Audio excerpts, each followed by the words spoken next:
Hello, Internet. How are you people? It's your boy, Kevin Gannett. Just got out of Best Buy. I don't know if you guys can even tell that's Best Buy, but just got out of Best Buy. Went in to do a few things. And the main thing I wanted to do was test Google's new phone that came out. The Pixel 5 is not a top-of-the-line phone. It's Google's best phone they make, but it's not a top-of-the-line phone. Top-of-the-line meaning the best chip inside, the fastest performance, the most memory, or whatever makes a phone top-of-the-line. It's not that. It's a small, rounded phone. There's no notch. It's got a single camera cutout at the top. It's got a 90 hertz screen, which means 90 frames per second. There's nothing groundbreaking about the phone.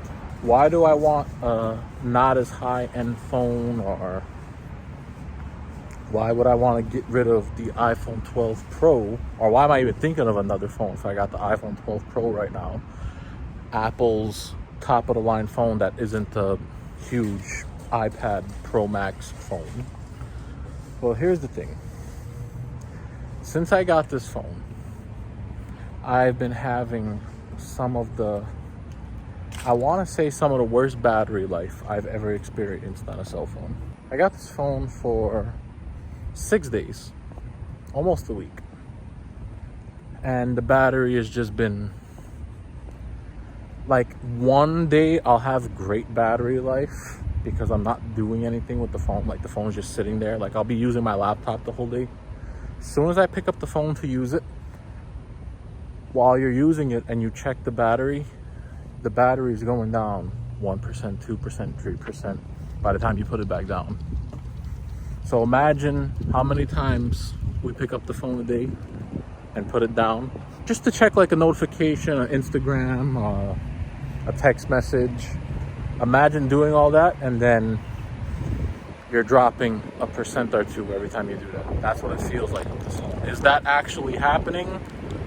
I didn't really do a test to prove that, but my 11 Pro didn't do that, I'll tell you that much. Now, for those of you who don't know, Apple made these phones bigger and made the batteries smaller. I'm guessing to enable 5G. They had to put a 5G chip in these phones, 5G modem. Because Apple did that, the phones became not as good with battery life. Now, could I just charge the phone whenever I get a chance? Or when I'm home, just keep it on the charger all day? Yeah, I could do that. But I hate bringing chargers with me. The cigarette lighter in my car where you would usually put a phone charger in, that's broke on my truck. It don't work. I gotta change the fuse. But even if I do, the more you charge a phone, I don't know if you guys are aware of this, the more you charge a phone, the worse the battery gets over time. So if the battery's bad now, what is it gonna be like in 6 months from now? If the battery's bad now, what's it gonna be like in a year? That's why I'm thinking about this Google phone. And I gotta be honest with you, I love the iPhone 12 Pro's design. I really do. But the phone is way too big. Today, they leaked the Mini's battery, the iPhone 12 Mini. So let's say this phone is too big. Let's say the 12 Mini was the same exact phone. It had the extra camera and everything. Same chip, same whatever, same RAM. The issue would have been the battery is a 2,200 milliamp battery. Meaning that the phone is just, that phone's gonna last you about, if you get up at 9 a.m., by 3 p.m. that phone will be dead. The way I use the phones anyways. I'm always on Instagram, I'm always checking emails, I'm always replying to text messages, doing stuff, watching YouTube. I don't play games on the phone because, like, then you really go through the battery. Most of my phone usage is Instagram, checking out, like, tech websites, but how long could you stay on a tech website? By the time you go through the first page, you've seen everything that's new, and then you're done. So I do very minimal stuff with my phone. The vlogging takes a lot of battery, but I'm talking about like yesterday, for example. I never vlogged yesterday. I took a bunch of pictures. I took some pictures of me and Lena because it was her birthday. But taking like 30 pictures shouldn't kill the battery, no? From 3 p.m. to 11 p.m. I lost 60% of my battery, maybe 70% of my battery yesterday by taking, I'll even let you guys know how many pictures I took. No videos, no vlog, because Lena didn't want me to because it was her birthday. There was like legitimately no reason for my battery to go down that much. Oh, and I have 5G turned off. I can't imagine if I had 5G turned on. They say on the internet that having 5G turned on is even worse. So I have 5G turned off and I'm having these issues. So I don't know what to do. I think I'm gonna go home, throw my phone on Craigslist and offer up just to get an idea, just to get a feel for how much I could sell the phone for. Like if somebody meets me at the bank again and says, I'll give you $1,200 for it. I mean, I'll take the $1,200, pay off whatever I gotta pay off on this phone. The Google phone's only $699, and if I wait till like Black Friday gets closer, I promise you I save at least another $100.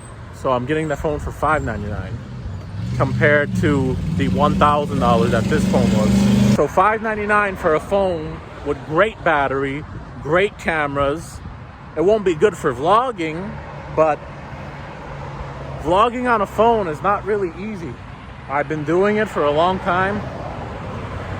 Having to use the front-facing camera, it's inconsistent. When I'm filming other people, it's crystal clear. When I film myself, it's a little bit blurry sometimes.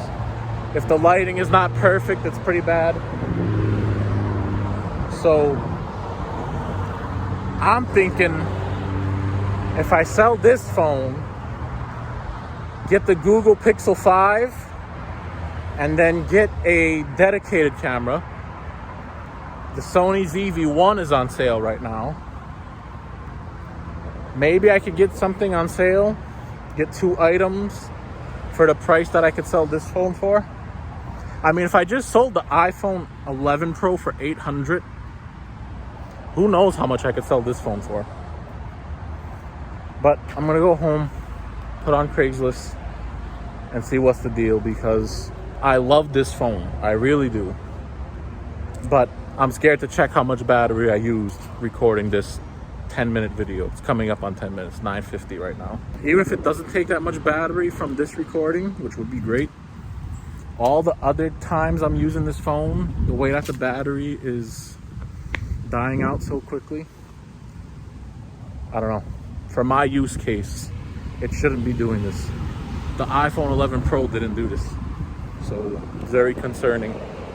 Like, here's a perfect example. You guys ready? And I'll end the video with this. My iPhone 11 Pro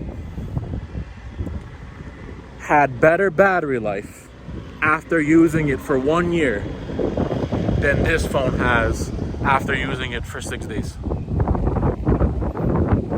Now, if you've got car chargers, if you have house chargers, if you don't mind plugging in your phone to charge it every 5 minutes, every 2 hours, every 3 hours, that's fine.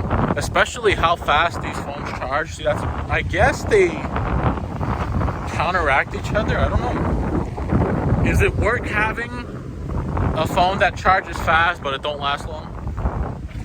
I mean, there is phones out there that charge fast and they last longer, so they get both of the benefits. I guess Apple don't want to give that to us just yet. I don't know. I'm gonna go home, put my phone on Craigslist, see what happens. Will I keep it? Will I sell it? I have another 8 days with this phone to see if I want to keep it or not. 8 more days with the iPhone 12 Pro. I guess we'll see how it works out.